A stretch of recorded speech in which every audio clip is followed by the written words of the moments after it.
శ్రీకర్ అయితే వాళ్ళ ఇంటికి వస్తాడు. వాళ్ళ ఇంటికి రాగానే అవని అలాగే వాళ్ళ అమ్మ వాళ్ళైతే చాలా సంతోషిస్తూ ఉంటారు. ఇంతలో అక్కడే ఉన్న అక్షయ్ వాళ్ళ నాన్న అయితే ఆగు, మళ్ళీ ఎందుకు వచ్చావు ఈ ఇంటికి అని చెప్పి గట్టిగా అడుగుతూ ఉంటాడు.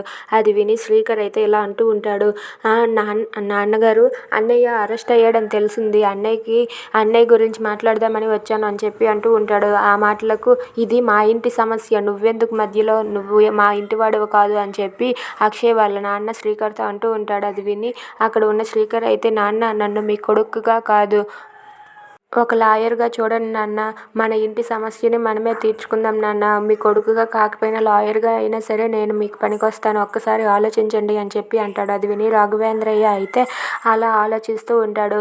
ఇంతలో పల్లవి అయితే ఇలా అంటూ ఉంటుంది, పెద్ద పెద్ద లాయర్లే ఈ కేసు మేము వాదించలేము, మమ్మల్ని వదిలేయండి అని చెప్పి దండం పెట్టి వెళ్ళిపోయారు. ఇప్పుడు ఏమీ ఎక్స్పీరియన్స్ లేని నువ్వెలా వాదించగలవు మీ అన్ని తరపున, దయచేసి ఇక్కడి నుండి వెళ్ళిపో, నీకు దండం పెడతానని చెప్పి పల్లవి శ్రీకర్తో అంటుంది. అది విని అవని అయితే, లేదు, శ్రీకర్ మీదే నాకు ఆ నమ్మకం ఉంది, తన అన్నయ్యని తాను విడిపించి తీసుకుని వస్తాడన్న నమ్మకం అయితే నాకుంది, శ్రీకర్ వాళ్ళ అన్నయ్య గురించి వాదించి వాళ్ళ అన్నయ్యని బయటికి తీసుకుని వస్తాడని చెప్పి అవని అంటుంది. If you like this video please subscribe.